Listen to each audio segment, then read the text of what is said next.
Número de trabalhadores resgatados de situações análogas à escravidão no Brasil aumentou no ano passado.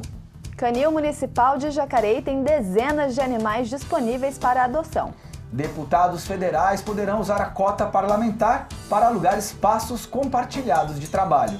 Instituto Federal de São Paulo abre inscrições para o processo seletivo do segundo semestre. Hoje receberemos o jornalista Rodrigo Romero e também o deputado estadual Sérgio Vitor. Notícias, informações e prestação de serviço. Começa agora o Bom Dia Jacareí.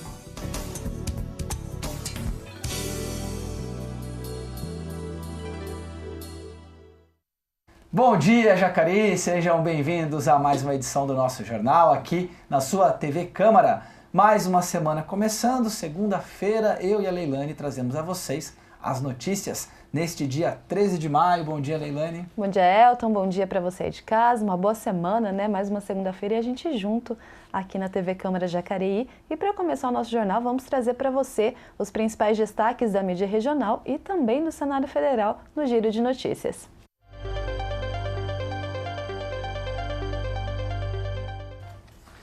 Aí começamos com o Diário de Jacareí. Em entrevista, o empresário Luciano Hang, ele que é o proprietário das lojas Avan, confirmou o interesse, confirmou que sim, quer criar aí construir uma unidade da loja em Jacareí. Ele comentou sobre a polêmica gerada pelo tombamento do antigo prédio da Oca e criticou o que ele chama de burocracia que só serve para atrapalhar as pessoas que querem empreender no Brasil. Segundo Hang, só falta a prefeitura dar o alvará para a construção começar. Ele estima que após 4 meses do início da obra, a loja será inaugurada em Jacareí. Esse foi o conteúdo de uma entrevista exclusiva que o empresário deu ao jornalista Ângelo Ananias, do Diário de Jacareí. Sobre esse assunto, lembrando que amanhã a gente recebe aqui no Bom Dia Jacareí o prefeito da cidade, Zé Santana, para a gente comentar sobre a entrevista da promotora Helene Taboada e também falar sobre os próximos passos para a construção da loja. Tá certo, posicionamento da prefeitura, o prefeito vai esclarecer alguns pontos aqui levantados pela promotora. Vamos à próxima notícia, Jornal Vale. Prefeitura anuncia licitação para a reforma de 6 unidades de saúde. E os gastos chegam a superar 1,3 milhões de reais. O edital foi publicado no Boletim Oficial da última sexta-feira. Os recursos serão para manutenção hidráulica, elétrica e estrutural nas unidades de saúde do Santa Cruz dos Lázaros, Jardim do Vale, Jardim Iolanda, Pagador de Andrade, Parque Brasil e Cidade Salvador. Lembrando que Jacareí hoje tem 14 unidades de saúde. Próxima notícia agora, Senado Federal. CAS aprova projeto que estende regra de reajuste do salário mínimo até 2023. Projeto que estende até esta data as regras usadas atualmente ao cálculo do salário mínimo foi aprovado na Comissão de Assuntos Sociais do Senado. Próxima notícia, Câmara dos Deputados. Deputados criticam o método de análise de risco do BNDES no exterior. A análise de risco do crédito para basear financiamentos do Banco Nacional de Desenvolvimento Econômico e Social, o BNDES, no exterior, pode ter sido tendenciosa, na opinião dos deputados da CPI do inquérito do BNDES. A comissão ouviu o ex-gerente da Seguradora Brasileira de Crédito à Exportação, Rubens Neto. A seguradora avalia importadores e, a partir dos dados, define limites de créditos seguráveis, compatíveis, então, com a real capacidade de pagamento do comprador. Tá aí. Agora, EBC, fechando o nosso giro de notícias. Governo federal pode anunciar novo contingenciamento do orçamento. Já foi feito o contingenciamento de 30 bilhões de reais nas universidades. Agora, o governo anuncia que poderá aí contingenciar, né, mais uma parte do orçamento no dia 22 de maio. A medida é uma resposta às reduções na projeção de crescimento do PIB, Produto Interno Bruto, o que reduz as expectativas de receita do governo. A gente falou aí de universidades, está marcado para quarta-feira aí uma paralisação em todo o país e os institutos federais, nós que temos um campo do Instituto Federal de São Paulo, um campus aqui na cidade de Jacareí, os alunos também devem se mobilizar aí protestando contra o corte, né? Com esse contingenciamento, disse o ministro, disse que não é corte nos recursos das instituições de ensino federais no país. Bom, para falar um pouquinho também sobre o que acontece aqui na nossa Câmara Municipal e outros destaques, o nosso convidado neste primeiro bloco é o jornalista Rodrigo Romero. Seja bem-vindo, Rodrigo, bom dia. Bom dia, Elton, bom dia, Leilane, bom dia a vocês que estão assistindo, bom dia, Jacareí. A gente tem acompanhado nos últimos meses aquela tramitação da suspensão do plano diretor da cidade e também do plano de mobilidade urbana. E no fim da semana passada, o Ministério Público e a Defensoria Pública pediram, então, para marcar para junho uma nova audiência entre esses dois órgãos e também a Prefeitura de Jacareí e mais um representante do Instituto Brasileiro de Direito Urbanístico. Essa nova audiência vai ser para, então, analisar os próximos passos que a Prefeitura pretende dar nessas audiências. A Prefeitura, inclusive, que por meio do prefeito Isaías Santana, já disse que aceita regularizar o plano diretor e o plano de mobilidade urbana de acordo com as exigências previstas pelo Ministério Público e a Defensoria, dentre elas uma maior participação popular nessas audiências públicas. Então, essa audiência vai ser marcada para junho e vai contar, então, com esses representantes do Ministério Público, da Defensoria, do Instituto Brasileiro de Direito Urbanístico e também da Prefeitura de Jacareí. Um dos pontos principais que eles precisam esclarecer é como vão ser usadas o dinheiro do empréstimo do CAF de 60 milhões de dólares, que ainda tramita no Senado, ainda não foi fechado esse empréstimo, de acordo com essas obras de infraestrutura na cidade. De acordo com o Ministério Público e com a Defensoria, ainda não está claro como é que vai ser usado esse dinheiro, então eles querem que essa audiência em junho, com esses membros, sejam esclarecidas como vai ser usado esse dinheiro.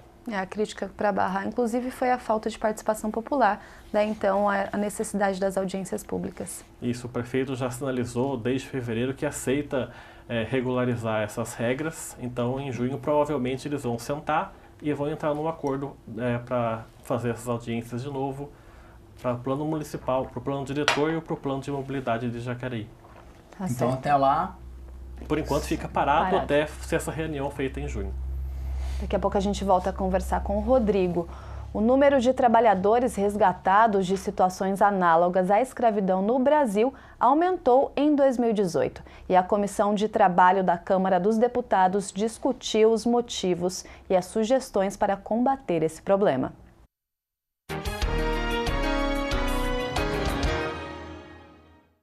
Mais de 1.700 pessoas em situação de escravidão foram libertadas no Brasil em 2018. Quase 3 vezes mais do que no ano anterior. A Comissão de Trabalho da Câmara promoveu um debate para entender esse crescimento. Nós atribuímos esse aumento de trabalhadores encontrados e resgatados ao primeiro ano de vigência já da reforma trabalhista, que previamente havia sido apontada como certamente fomentadora do trabalho escravo. Está aí o ano de 2018 para provar. E um fato também, onde a gente utiliza para deixar claro, é com o orçamento que se fiscaliza. Em 2018 não houve corte do orçamento, diferente dos 3 anos anteriores. Já o representante do governo atribui o aumento no número de trabalhadores resgatados da escravidão à recessão econômica e a um combate mais efetivo. Estamos investindo cada vez mais em planejamento e ações de inteligência. Então, coordenação, planejar melhor as ações, parceria com órgãos que trabalham com inteligência de Estado para que a gente tenha uma informação qualificada e consiga atuar com essa informação qualificada. Então a gente viaja para a ponta já com informação muito qualificada e isso acaba gerando um número maior de resgates do que simplesmente fazer uma fiscalização por amostragem. Outras autoridades dizem que medidas recentes do governo podem atrapalhar o combate ao trabalho escravo. O Ministério do Trabalho agora é parte do Ministério da Economia. E um decreto de 11 de abril extinguiu órgãos colegiados na administração federal, inclusive a CONATRAI, que acompanha o combate ao trabalho escravo. Se a possibilidade do trabalho colegiado for extinta, não haverá mais combate ao trabalho escravo. Então, o Ministério Público Federal está indignado com este inconstitucional decreto. O governo afirma que o combate ao trabalho escravo vai continuar. A política segue, segue forte com as parcerias institucionais e passando por alguns rearranjos administrativos, mas a política segue normalmente. Para os deputados que participaram do debate, as mudanças precisam ser revertidas. Desde a saída da Secretaria de Inspeção do Ministério do Trabalho para o Ministério da Economia, essas relações se tornam conflituosas, porque o Ministério da Economia ele cuida da saúde financeira do país, de proteger as empresas, os empresários, diferente do Ministério do Trabalho, que cuidava das relações trabalhistas. Nós precisamos e temos já um projeto, eu sou signatário inclusive de um projeto de decreto legislativo, para nós anularmos o decreto do governo, que extingue os conselhos, extingue inclusive a participação da sociedade civil nos processos de controle de dignidade das pessoas. Os debatedores ainda sugerem aperfeiçoamentos na legislação para responsabilizar grandes companhias pelos crimes cometidos por empresas subcontratadas. Boa parte dos casos de trabalho análogo ao de escravidão ocorre no âmbito da cadeia de fornecimento. As empresas terceirizam, subcontratam outras empresas e é exatamente nesse âmbito, nessa instância, em que boa parte das situações de violação são identificadas. Os debatedores propõem também o incentivo a tecnologias que ajudem o cidadão a identificar o trabalho escravo nas cadeias de produção. O consumidor, a partir do código de barras do produto, pode identificar tudo o que se passou, desde a coleta da matéria-prima até a manufatura final, até a produção final. Inclusive com imagens, com documentos, com contratos. A partir disso se informar e inclusive decidir se consome ou não.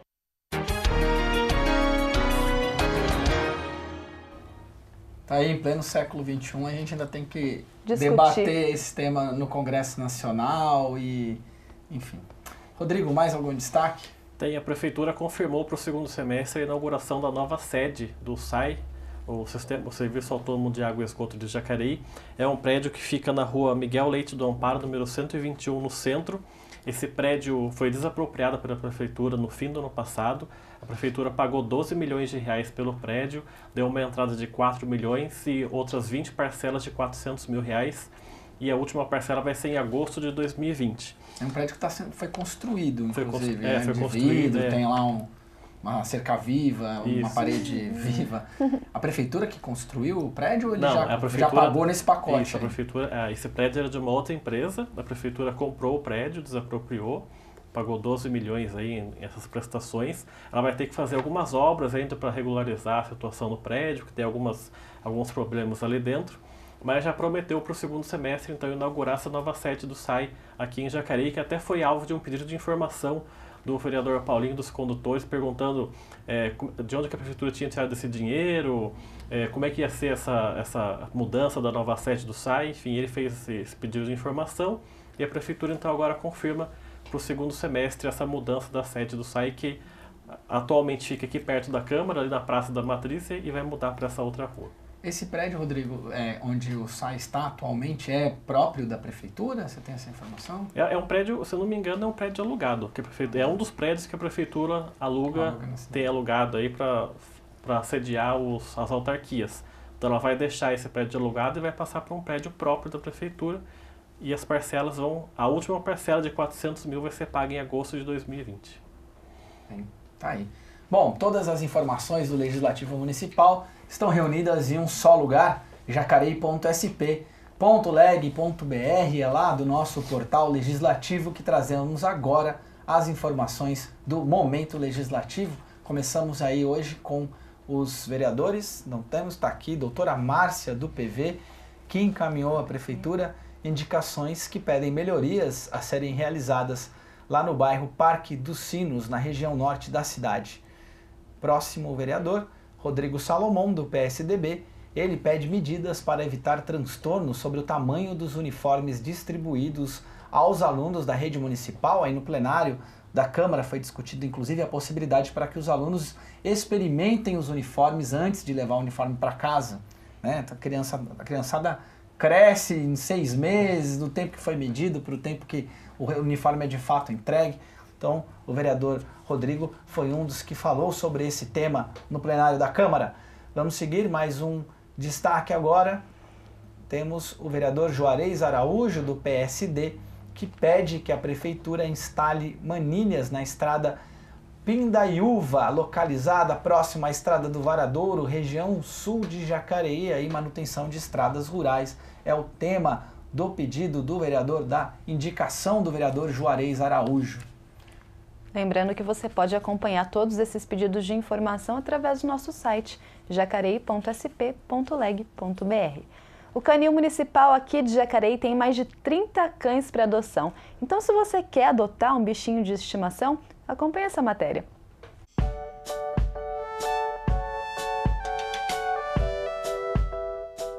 Essa alegria toda é fácil de explicar. O Tufão já era um cachorro idoso quando foi adotado pelas crianças e adolescentes do abrigo municipal. Sua missão aqui é fazer companhia para os jovens que também esperam ser adotados um dia. Conversamos com um dos adolescentes que vive no abrigo e ele dividiu conosco o significado de terem adotado um bichinho de estimação.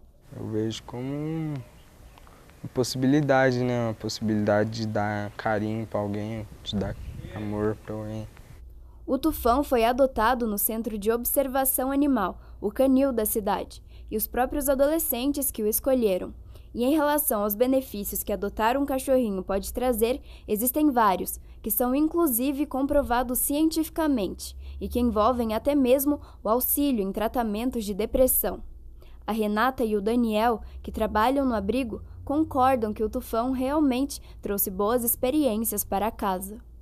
O Tufão, ele traz paz aqui pra gente, ele gosta de atenção, ele gosta de estar no meio da gente o tempo todo. Se ele puder, ele fica aqui no meio da gente o tempo todo. Ah, sim, traz muita alegria pra gente, né? Traz muita alegria, a gente brinca com ele vê a gente, ele faz uma festa e vai passando o tempo com a gente, tranquilo. E para quem quiser conhecer e adotar um cachorro, o Canil Municipal fica na Rua Bom Jesus, número 110, no bairro Cidade, Salvador. Bom, gente, e aqui na Unidade de Observação Animal de Jacareí existem 31 cachorrinhos para adoção. Um deles é o Vinagre, que já está aqui há 7 anos e ele está só esperando um dono.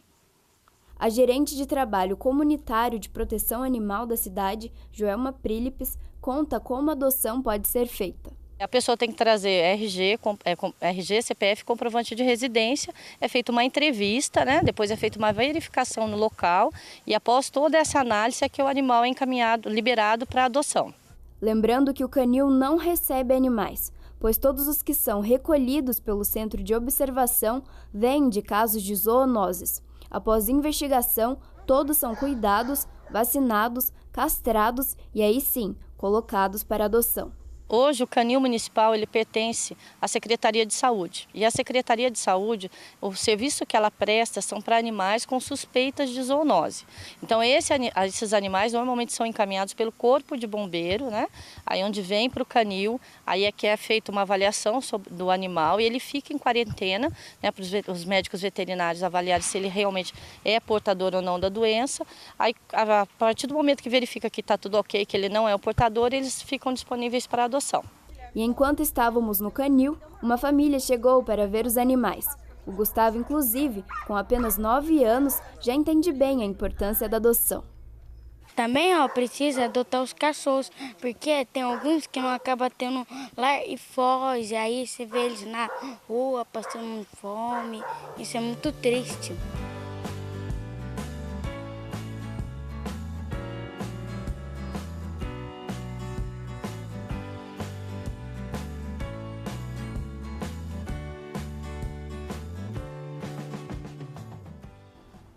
Olha, para quem gosta de animal de estimação, essa é uma matéria que mexe o coração, não é não, Elton? Muito sim. Você viu que bonitinho o Gustavo? Gustavo, a gente ficou em dúvida, será que você levou um animalzinho desse para sua casa? Vamos ver se a nossa equipe vai lá atrás do Gustavo.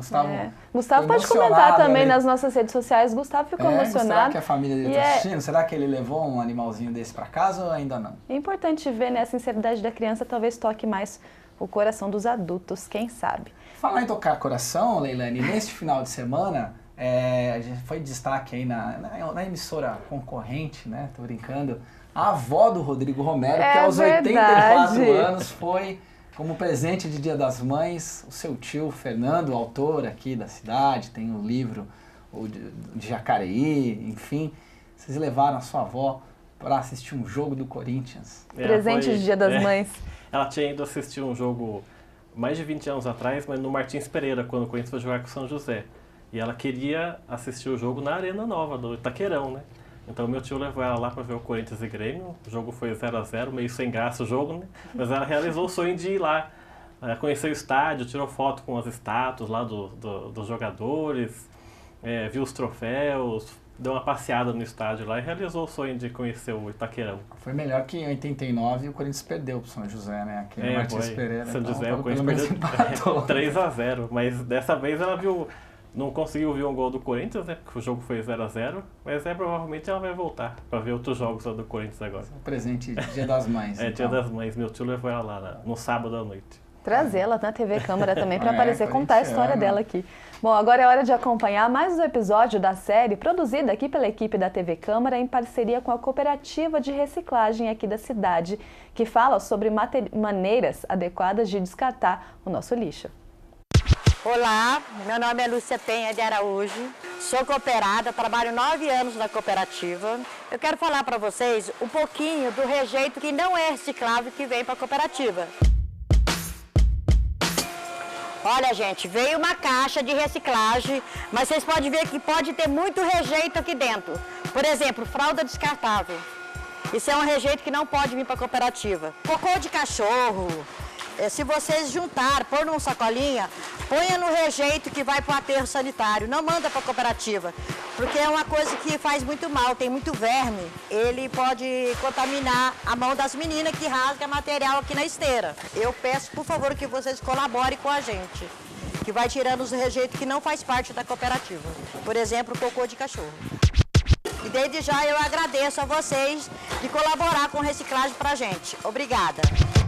Tá aí mais um episódio aí, né? A importância de descartar corretamente o lixo, não é porque a gente tem uma cooperativa de reciclagem que é qualquer tipo de rejeito, né? Como ela falou, o rejeito não vai para lá, né? O lixo úmido, o lixo hospitalar, o lixo orgânico, o que vai para lá é o lixo que a gente fala de lixo seco. Perfeito, e é importante a gente lembrar. Mesmo assim, algumas exceções, né? A gente já viu aí no outro episódio, lâmpadas, essas coisas não. Aí você vai até o leve, descarta. Exatamente, tem o leve, tem também o pessoal da coleta seletiva que passa recolhendo, é só dar uma verificada no site da prefeitura, jacareí.sp.gov.br, para ver onde o caminhão da coleta seletiva passa para você, então, descartar seu lixo da maneira adequada.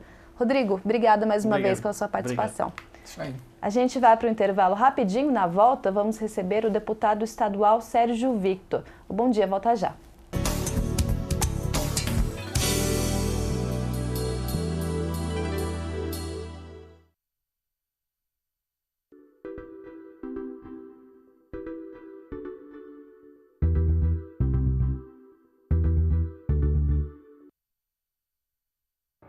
O Chico Anísio era um grande poeta na forma de conduzir a vida.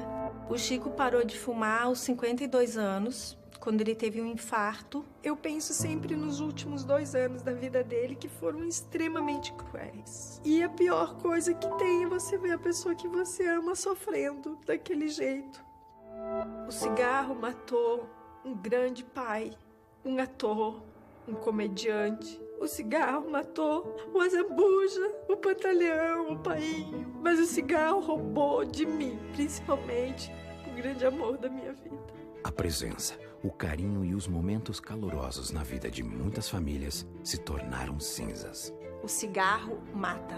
Saiba como parar de fumar. Acesse inca.gov.br/Dia Mundial Sem Tabaco. Ministério da Saúde. Governo Federal. Você sabe a diferença entre a coleta seletiva, o leve e o catatrecos em Jacareí?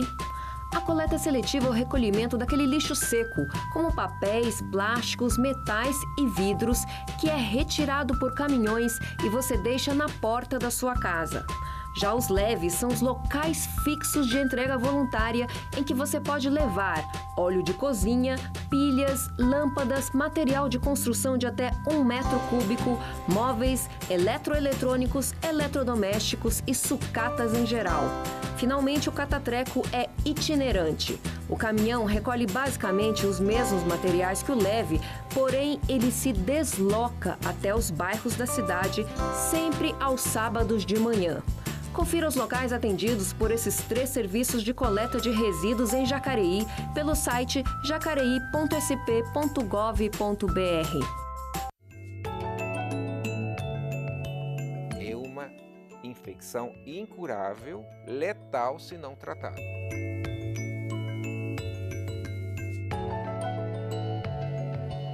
Se você deixar o indivíduo infectado pelo HIV sem tratamento, inexoravelmente ele morrerá de AIDS. Entre 5 e 10 anos ele morrerá de AIDS. Você pode colaborar com o Hospital Santa Casa, São Francisco e também com a Causa Animal em sua conta de água. Para doar, basta comparecer ao SAI e preencher o termo de doação com o valor escolhido e a instituição de preferência. O SAI está localizado no endereço Rua Antônio Afonso, número 460, Centro. Para mais informações, acesse saijacareí.gov.br ou ligue para o telefone 0800 725 0330.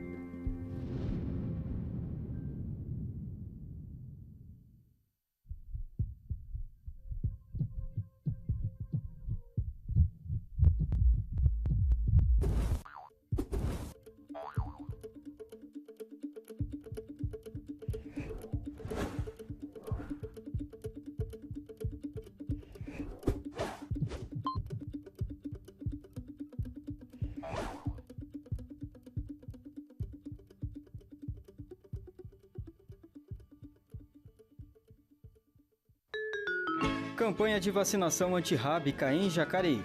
Você que tem cão ou gato em casa, pode vacinar seu pet gratuitamente contra a raiva na unidade de observação de animais, que fica na Rua Bom Jesus, número 1100, no bairro Cidade Salvador. O atendimento é de segunda a sexta-feira em 2 períodos, das 9 às 11 da manhã e da 1 às 3h30 da tarde. A imunização deve ser feita anualmente em animais a partir de 3 meses de vida. Vacine, proteja e cuide do seu melhor amigo.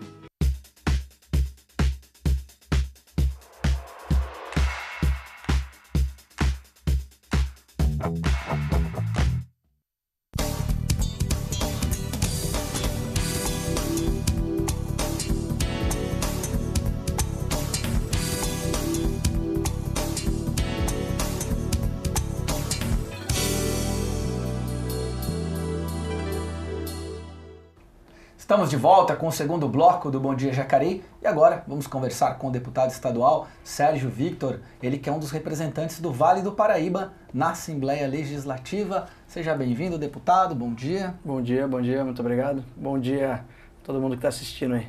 Isso aí. Deputado, primeiro mandato do Partido Novo, tem uma trajetória aí no mundo empresarial, participa, podemos dizer, o senhor é um ativista da questão do empreendedorismo, tem uma participação com ONG. O que levou o senhor a despertar para um desejo de uma política partidária, de ocupar um cargo no parlamento? Exatamente por isso. Como empreendedor aqui no Brasil, vivi um pouco na pele aí tudo que a gente ouve faz tempo, né? De burocracia, altas taxas, dificuldade com relacionamento com os órgãos públicos. E eu fui empresário aqui em Jacareí, inclusive, né? Então tenho um carinho especial pela cidade. Agora, eu tive algumas dificuldades, mas o que me matava mesmo, o que me incomodava demais era que eu tinha uma escola de cursos profissionalizantes e aquele aluno, aquele microempreendedor que queria montar seu próprio negócio para cuidar da sua família, tinha uma enorme dificuldade também. Então a gente via que em alguns momentos o poder público atrapalhava demais e sufocava o micro e o pequeno empreendedor, né? E isso a gente tem que mudar, porque o governo não pode ser uma barreira para quem quer cuidar da sua própria vida, né? Então, esse foi o grande impulso aí para eu decidir entrar para a política. senhor faz parte do Partido Novo, como a gente falou agora há pouco, né? E o partido ele tem por objetivo uma nova política, de fato, uma política sem excessos, uma política com corte de gastos. A gente vê o governo enfrentando um momento difícil quando a gente fala de reforma da Previdência, de corte na educação, justamente nessa questão de orçamento, né? Como que o Partido Novo enxerga uma alternativa para a gente mudar essa realidade, talvez cortando ali na raiz o problema, diminuindo gastos, justamente com a classe política? Isso. Tem uma frase que eu gosto muito que é que a palavra convence, mas o exemplo arrasta, né? Então fica muito difícil para os políticos tentarem convencer a população de que a gente vai precisar fazer ou um aumento de imposto e cobrar mais da população, ou tirar verbas, né, das áreas tão essenciais, enquanto eles não estão fazendo isso, a gente, né, agora eu estou nessa classe, enquanto a gente não está fazendo isso na própria carne.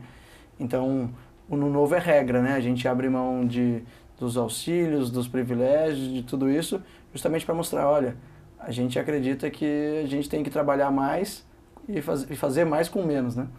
Então, a gente é contra o dinheiro público, o dinheiro do imposto, do pagador de imposto para financiar partido e financiar campanha. A gente abre mão dos privilégios, carro oficial, motorista, auxílio moradia, a previdência especial, a previdência privilegiada que os políticos têm. Né? No meu caso, na Assembleia não tem, mas no Congresso todos abriram mão.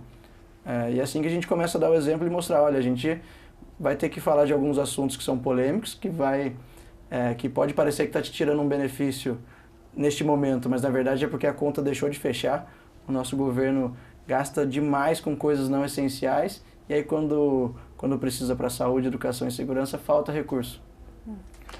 Deputado, nas últimas eleições a gente viu que é muito forte esse discurso e teve uma renovação também, tanto na Câmara Federal como aqui na Assembleia Legislativa. A gente já vinha de uma renovação nas câmaras municipais. Como é que o senhor vê o engajamento desses jovens, assim como o senhor, que agora estão na política, estão lá na Assembleia, vários colegas, tanto na Assembleia como no Congresso, e como tem sido o embate com representantes daquilo que vocês mesmos tratam como a velha política? Uhum. Olha, eu vejo com muito bons olhos a participação, não só dos jovens, de todas as idades. Eu acho que aumentou o número de pessoas interessadas em política porque finalmente a água chegou no pescoço, né? Acho que as pessoas entenderam que quanto mais a gente se afasta da política, mais ela entra dentro de casa de alguma forma, mexendo no seu salário, na sua previdência, na sua estabilidade de emprego. Enfim, que bom, porque eu acredito que a única forma da gente transformar a nossa sociedade é se a população participar mais. Quando ela começa, um exemplo, a viver mais um pouco da realidade da escola pública local, ela entende quais são os problemas e ela vai conseguir entender quem são os políticos com melhores propostas para resolver aquele problema. Então, a participação é fundamental para a gente conseguir eleger pessoas melhores. Nesse ponto, é o único meio de transformação, né?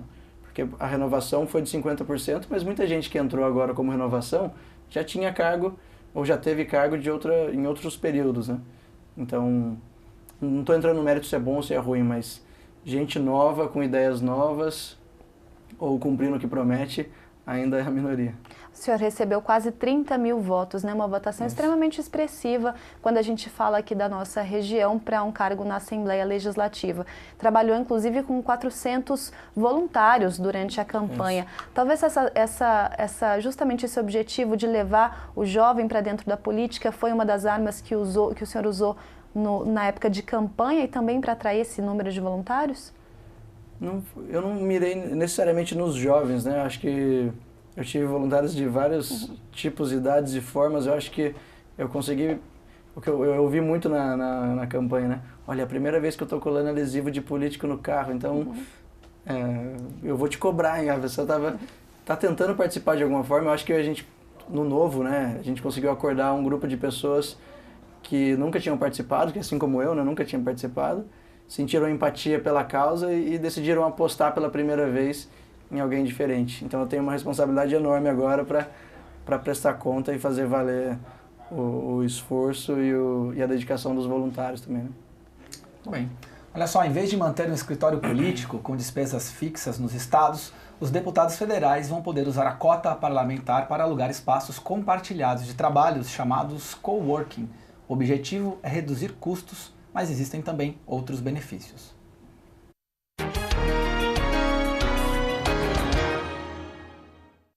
A ideia do coworking surgiu junto com os novos parlamentares que foram eleitos para esta legislatura. A renovação na casa chegou a quase 50%. E os deputados de primeiro mandato trouxeram ideias novas e modernas. É uma taxa só, tudo incluso, fica mais barato, muito mais barato. Eu tenho tecnologia, eu tenho networking com outros empreendedores e pessoas. Eu posso falar do meu mandato, as pessoas perguntam. Então, assim, é a modernidade. E é muito legal essa interação que a gente consegue ter com os demais profissionais, mas mais do que isso, a economia que a gente pode trazer para os cofres da casa e, consequentemente, os cofres públicos. A cota parlamentar pode ser usada para gastos vinculados ao exercício do mandato, como passagens aéreas, telefonia, divulgação da atividade parlamentar e manutenção de escritório de apoio no estado de origem. O deputado recebe o dinheiro todos os meses mediante reembolso e o valor varia conforme o estado que o deputado representa.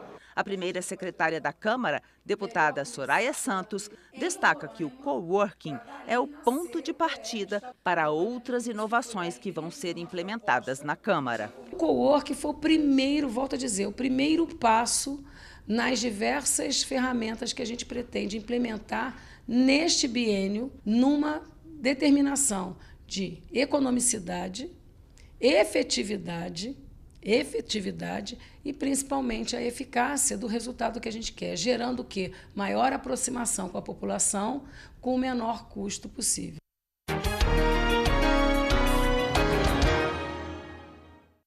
Aí, deputado, essa é uma das inovações que o senhor falou aí. Como que o senhor avalia essa experiência? Excelente, né? Para quem conhece um pouco o ambiente de coworking, foi um pouco do que o Vinícius Pode também do Novo falou. Aproxima a população do político. A gente está vendo essa mudança também, né? Eu quero estar próximo das pessoas porque eu quero ouvir o que está acontecendo no dia a dia para nunca perder esse sentimento quando eu chego lá no plenário, né? Nesses últimos anos teve uma distância muito grande entre os políticos e a população e essa voz aí no caminho se perdeu. Então a gente está num esforço de voltar a isso. Eu, inclusive, vou ter o meu escritório político dentro do Parque Tecnológico aqui em São José dos Campos. Eu vou ter uma pauta de inovação, desburocratização muito forte e eu quero estar ali no meio sempre alimentado de novas ideias para fazer um bom mandato, né? Então parabéns aos deputados federais que aprovaram essa medida aí na Câmara. Na Assembleia ainda não é uma realidade. Na Assembleia a gente não viu ainda. Eu acho que dá para ser feito. Se não der, a gente vai sugerir para que sigam aí Agora fica fácil, né? Já tem jurisprudência. Né? Falando justamente nessa questão, né, seu escritório vai ser no Parque Tecnológico e você é membro presidente, na verdade, da Comissão de Tecnologia, Inovação e Ciência na Assembleia. Como é que anda essa comissão por lá? Já tem alguma pauta em vista para começar a entrar em andamento mesmo? A gente teve a primeira reunião de pautas na semana passada, até porque a gente foi liberado aí o início das comissões faz pouco tempo, né? Então, uma das grandes pautas aí é a modernização da casa, né? A gente quer tentar zerar ou chegar bem próximo de zero a quantidade de papel na Assembleia. Tudo é assinado, carimbado, já tem sistema, já dá para economizar uma verba enorme nisso aí. No relacionamento entre os parlamentares também dá para fazer uso de tecnologia, permitir a contratação dos escritórios políticos em espaços de coworking, caso ainda não seja, já é uma das pautas que estão ali para a gente discutir. E a gente está falando também muito de unir poder público, academia e as empresas. Essas três pontas foram separadas por muito tempo, né? E a gente acredita que quando a gente consegue unir esses três, o ambiente de inovação fica muito mais fértil. Falando um pouquinho agora sobre educação, a gente pesquisou que o senhor faz parte de uma ONG que auxilia crianças carentes a terem acesso a escolas particulares, né? A gente sabe que hoje a realidade da educação não é uma das melhores. Quando a gente fala em dar acesso a crianças carentes a escolas particulares, qual que é a sua opinião em relação a isso? Porque acaba não sendo uma forma de você meio que segregar essas crianças, talvez o caminho seria investir mais em educação pública? Isso é uma decisão difícil, né? A gente está estudando justamente isso agora. Vamos lá, a gente tem a educação pública com o IDEB muito baixo e precisa de um esforço tremendo de muita gente para a gente conseguir fazer pequenas melhorias no IDEB, que é o índice de análise aí da qualidade da educação pública. Enquanto no setor privado, de imediato, já tem um índice muito melhor. Então, você conseguir dar acesso ao maior número de crianças ali no colégio particular, já é uma forma de dar rapidamente, de curto prazo, acesso a uma educação melhor. Isso vai resolver o problema? Claro que não. Acho que são duas coisas que têm que andar em paralelo, né? Essa ONG não recebe dinheiro público, então é uma decisão particular das pessoas de querer doar e ajudar. Na verdade, não é segregar, né? Eu quero que o maior número de pessoas tenham acesso a boa educação. O caminho da educação pública é um caminho que tem que ser olhado, tem que ser estudado com carinho, mas são soluções de longuíssimo prazo, infelizmente. Por causa de legislação, por causa do sistema, né? A Secretaria de Educação é uma das maiores empregadoras do mundo. Tem 250 mil funcionários. Então isso até na iniciativa privada, com todos os incentivos privados, seria difícil de gerir. Imagina no público que tem, a gente já conhece todos os problemas, né? O governo, naturalmente, ele é difícil, ele é lento, né? Ele não consegue tomar decisões rápidas e fazer com que a decisão do secretário chegue na ponta rapidamente. A troca constante dos executivos é um desafio enorme, né? Porque às vezes é difícil de dar continuidade num projeto que foi iniciado. O recurso na educação básica, ele é muito baixo aqui no Brasil. Então, o investimento por aluno é baixo. E mesmo assim o orçamento está engessado. Então, não tem mais muito de onde tirar o dinheiro. Por isso que no Novo a gente defende muito que a gente privatize várias atividades do governo que não deveria ser dele. Justamente para sobrar dinheiro para as áreas essenciais, né? Hoje o governo quer fazer tudo e não faz bem o que ele deveria fazer, que é educação, segurança e saúde. Que a educação básica, na verdade, ela tem que ser ali o ponto de partida para a gente conseguir mudar. Uma realidade que, inclusive, hoje quem estuda em escola pública faz faculdade particular. Quem estuda em escola particular que consegue entrar numa universidade pública. Então, o caminho é desde a educação básica. Isso é uma das pautas que a gente está discutindo também. Inclusive, tem a CPI das universidades agora que está na Assembleia. O nosso colega, deputado estadual Daniel José, é membro titular e ele sempre traz isso em debate. Hoje, essa é a maior transferência de renda do pobre para o rico. As universidades privadas são financiadas pelo ICMS, que é um imposto sobre o consumo, ou seja, quem que paga mais imposto sobre o consumo é o mais pobre. Metade do salário dele, normalmente, é imposto, e ele está ajudando a financiar as universidades particulares, enquanto, na média, na maior parte das vezes, são as pessoas com mais dinheiro que conseguem ter acesso, né? Então, esse é um modelo que a gente tem que rediscutir. Bom, a gente vai fazer um intervalo aqui na nossa conversa, porque o posto de atendimento ao trabalhador aqui de Jacareí sempre oferece oportunidades de emprego e também de estágio. Então vamos conferir quais são as vagas disponíveis no PAT hoje.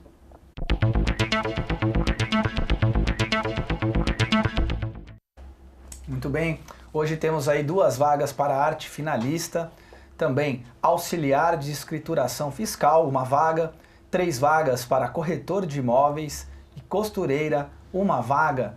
PAT, você sabe, fica ali na Rua Barão de Jacareí, 839, no centro. Funciona de segunda a sexta-feira, das 8 da manhã às 4h30 da tarde. Você pode acessar essas e outras vagas também disponíveis ali no PAT, no site da Prefeitura Municipal de Jacareí, o jacareí.sp.gov.br.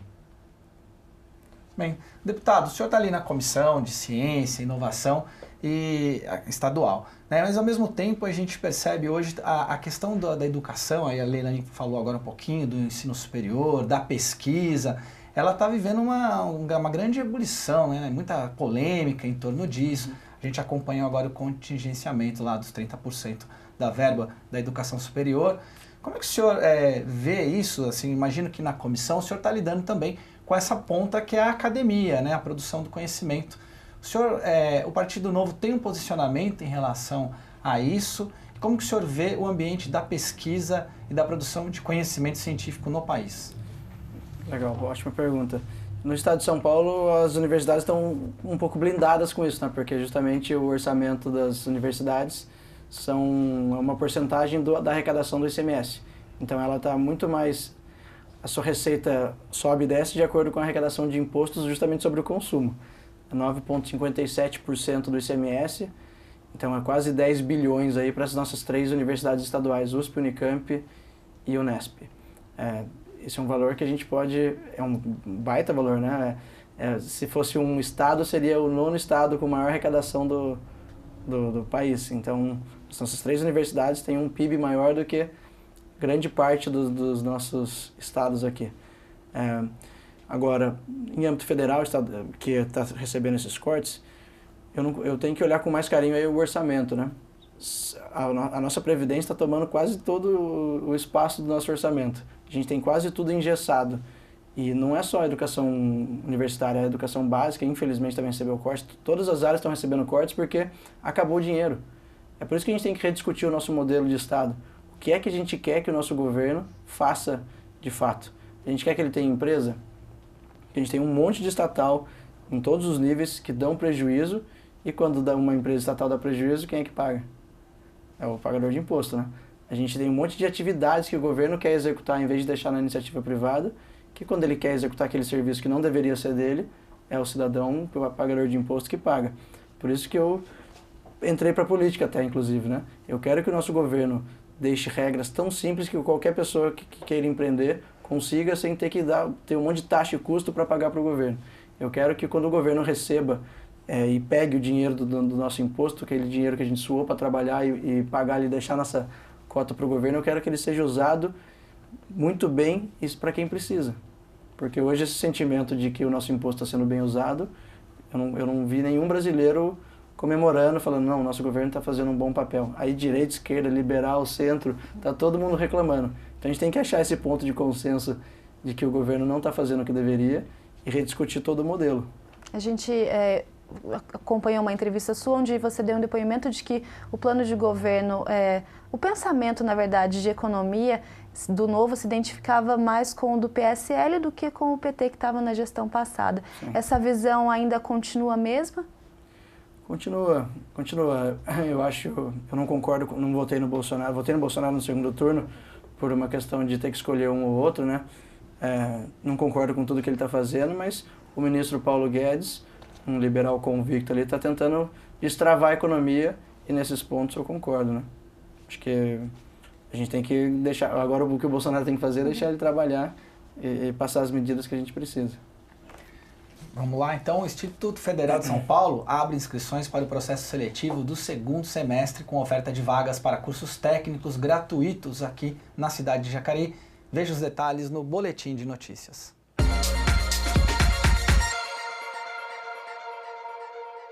O Instituto Federal de São Paulo abre inscrições para o processo seletivo do segundo semestre, com ofertas de vagas para cursos técnicos gratuitos. Para participar, basta acessar o site ifsp.edu.br/processo seletivo até o dia 5 de junho e consultar as opções de cursos para o campus Jacareí. Não haverá prova. A seleção será por meio de análise do histórico escolar do candidato. Saiba mais informações do processo seletivo em ifsp.edu.br. O campus Jacareí do Instituto Federal fica na rua Antônio Fogaça de Almeida, número 200, no bairro Jardim América, e o telefone de contato é o 2128-5200.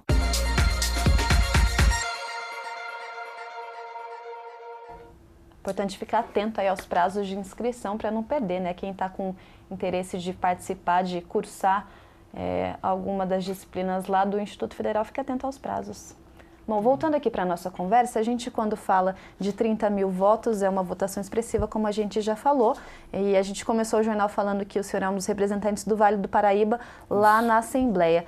Foi eleito de Taubaté, né? O senhor está falando que reside em Taubaté, mas é preciso que o político não tenha só essa visão, né? Só, eu sou de Taubaté, então eu vou lutar só por Taubaté. Está incluso aí no seu pacote de lutar por emendas pelo Vale do Paraíba, Litoral Norte, Serra da Mantiqueira também? Sim, sem dúvida. E isso é uma das coisas, eu tenho que falar sempre que a gente fala de emendas, hoje os municípios são reféns de emendas dos deputados estaduais e federais, né? Isso é um problema. Por isso que o Novo também defende a revisão do Pacto Federativo. A gente acredita que o dinheiro deveria estar próximo do cidadão e é onde você paga o imposto. Se a gente paga aqui em Jacareí, o dinheiro deveria estar aqui. É muito mais fácil você cobrar o seu vereador e o seu prefeito do que cobrar lá em Brasília, né? Hoje 70% do dinheiro do nosso imposto vai para Brasília, 25% vai para o estado e 5% fica no município. Então, o prefeito normalmente ele é refém de tem que ir lá pedir emenda para deputado estadual e federal. E esse modelo está fazendo com que quase todos os municípios sejam quebrados e que os municípios que tenham mais poder político tenham mais acesso, né? Eu vou destinar todo o meu esforço para cá, mas a gente tem que mudar esse modelo, né? E as emendas aí vai ser por lista de prioridades. A gente está tentando entender quem precisa mais para a gente levar, né? Se a gente considerar que 50% tem que ir para a saúde, já está meio carimbado. E a gente tem metade da nossa população sem saneamento básico. Então a gente está tentando entender como é que a gente vai fazer melhor uso desse recurso, né? Mas é um dinheiro que não vai resolver a vida de ninguém. A gente tem que brigar junto ao governo, que aí sim tem um orçamento maior, para que ele seja justo na sua redistribuição de recursos. Né? Deputado, o Partido Novo é uma novidade, né? Já está no nome. Nas últimas eleições conseguiu cadeiras em vários estados, né? Também na Câmara Federal, inclusive elegeu governador. Como é que vocês estão avaliando nesse curto período, agora, já nessa legislação? Cabe lembrar que a Assembleia Legislativa, a posse foi em março, né? Não foi em janeiro, 15 de março, então. 15 de março. A gente fala, estão 5 meses. Não temos nem 60 dias. Menos tempo ainda. Mas como que vocês estão avaliando o partido dessa experiência agora, fazendo parte, né, da política, disso que a gente costuma... A política, para alguns, tradicional, velha política, mas enfim, política partidária. Bom, eu falo por mim, né? Eu venho da iniciativa privada e o ritmo é muito mais acelerado, né? Numa Assembleia, a gente tem 4 deputados de 94, então a gente vê que muitas vezes a discussão fica em assuntos acessórios ou complementares, mas não discute de fato o problema ou a pauta, né? Isso a gente está tentando aprender ainda como que a gente pode dar mais eficiência nessas discussões. Tem muita coisa boa e tem muita coisa ruim, né? Eu acho que o ideal seria uma postura de independência em todos os projetos. Se o projeto é bom e de acordo com os valores daquele grupo partidário, pessoal, vota a favor, se é contrário, vota contra, né? Mas você vê que o governo também não ajuda, às vezes. Tem um relacionamento muito ruim com a Assembleia, então fica uma briga de poder, o governo não atende alguma demanda, daí o pessoal fica indo contra o projeto só porque ele não atendeu. Então isso é uma coisa que não sei a solução, mas é algo que tem que ser discutido, né? Esse relacionamento. Por isso que eu defendo um Estado com menos poder, porque essa discussão definitivamente não ajuda o cidadão. E por isso que eu também defendo o dinheiro e as decisões mais perto do cidadão, porque aí fica mais fácil de você olhar quem está fazendo o certo e o errado, né? Mas, de novo, e aí voltando no ponto que a gente, da começo da entrevista, só vai ter mudança real se a população participar e escolherem bem os representantes, né? Até porque a gente tem muito hábito de criticar, eu generalizo, a gente como cidadão, de criticar e não saber a forma certa de cobrar. Então é importante entender a política, entender a real necessidade para daí cobrar com argumentos que de fato façam a diferença. A gente gasta muito tempo cobrando os políticos de forma genérica, como você falou.